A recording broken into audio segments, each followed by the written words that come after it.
MB news म्हणजे महाराष्ट्रातील बातमीपत्रामध्ये आपले स्वागत आहे। मी मंगेश बोबडे। दिनांक 8 डिसेंबर 2025 पासून हिवाळी अधिवेशन हे नागपूर सुरुवात होणार आहे आणि नागपूरला सुरुवात होत असताना सध्या आपण ज्या ठिकाणी आहोत ते म्हणजे अधिवेशनचं ठिकाण आणि या ठिकाणी अधिवेशनची जय्यत तयारीला सुरुवातसुद्धा झालेली आहे आणि जय्यत तयारी हे अधिवेशनाची अंतिम टप्प्यात येऊन पोहोचलेली आहे। या ठिकाणी आपण बघू शकतो का पोलिसांचा कडेकोटपणे असा बंदोबस्त लागलेला आहे आणि येणाऱ्या जाणाऱ्यावर प्रत्येकांच्यावर यांची एक करडी नजर आहे आणि हेच ते हिवाळी अधिवेशन या ज्या ठिकाणी होणार त्या परिसरामध्ये आपण आहे नागपूरमध्ये। आणि नागपूरमध्ये असताना उद्या होणाऱ्या या अधिवेशनामध्ये कुठल्या मुद्द्यावर हे अधिवेशन गाजणार आहे हे सुद्धा पाहणे गरजेचे आहे। एकीकडे शेतकऱ्यांचे भरपूर असे प्रश्न निर्माण झालेले आहे, दुसरीकडे बेरोजगारी वाढलेली आहे, सत्ताधारी विरोधकावर काय ओरड करणार आहे हे सुद्धा आता पाहणे गरजेचे आहे। आणि हे पाहत असताना आता उद्या 8 डिसेंबर 2025ला पूर्णपणे या ठिकाणी अधिवेशन सुरू होणार आहे आणि कुठल्या मुद्द्यावर हे अधिवेशन गाजणार आहे हे सुद्धा पाहणे गरजेचे आहे। आपल्यासोबत या ठिकाणी एक पत्रकार आहे, तर त्यांच्यापासून आपण जाणून घेऊ। ज्येष्ठ पत्रकार आहे, काय सांगा या ठिकाणी अधिवेशन सुरू होणार आहे, कुठल्या मुद्द्यावर हे अधिवेशन गाजणार असं तुम्हाला वाटते?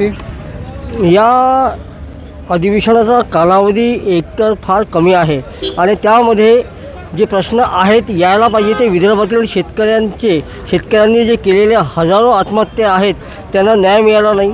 अद्यापही शेतकऱ्यांचा सातबारा उतारा कोरा झालेला नाही आहे। लोकांना मूळ मागणी जर शेतकऱ्यांचा सातबारा कोरा होत असेल तर एक विदर्भातील हे अधिवेशन काही प्रमाणामध्ये यशस्वी झालं असं समजावं। विदर्भातील बहुजन समाजांचा जो शासकीय कार्याचा बॅकलॉग आहे तो भरून काढण्याची शासनाने घोषणा करावी।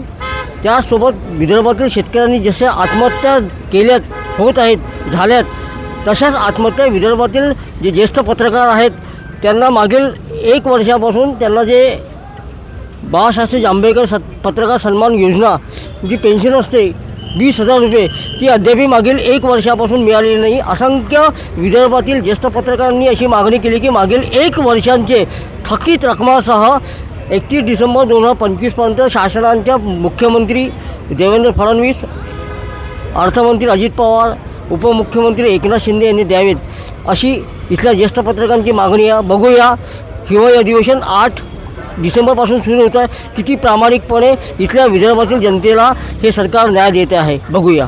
नक्कीच आपण बघू शकतो की हे जे होते ज्येष्ठ पत्रकार आपल्यासोबत आणि हे अधिवेशन फक्त 8 दिवसात आहे आणि 8 दिवसामध्ये कुठल्या प्रश्नावर हे कुठले प्रश्न सोडवणार हे सुद्धा यावेळी पाहणे महत्त्वाचे आहे। विशेषतः म्हणजे या अधिवेशनामध्ये 8 दिवसामध्ये सत्ताधारी आणि विरोधक आणि सत्ताधारी एकमेकावर आक्रमक होण्यासुद्धा दाट शक्यतासुद्धा आहे, कारण की येणाऱ्या दिवसामध्ये विरोधाकडे पाहिले असता ते सत्ताधारीकडे सुद्धा तेवढंच पाहणे महत्त्वाचे आहे। सत्ताधारी विरोध आमने सामने येऊन हे अधिवेशन गाजणार काय हे सुद्धा आता पाहणे गरजेचे आहे। तर अशाच प्रकारे विविध बातम्या बघण्यासाठी MB न्यूज 305 म्हणजे महाराष्ट्र बातम्या लाईक करा, सबस्क्राईब करा। मी मंगेश, धन्यवाद। तर भेटूया उद्यापासून या हिवाळी अधिवेशनामध्ये। सध्या आपण हिवाळी अधिवेशनाच्या स्थळी आहे।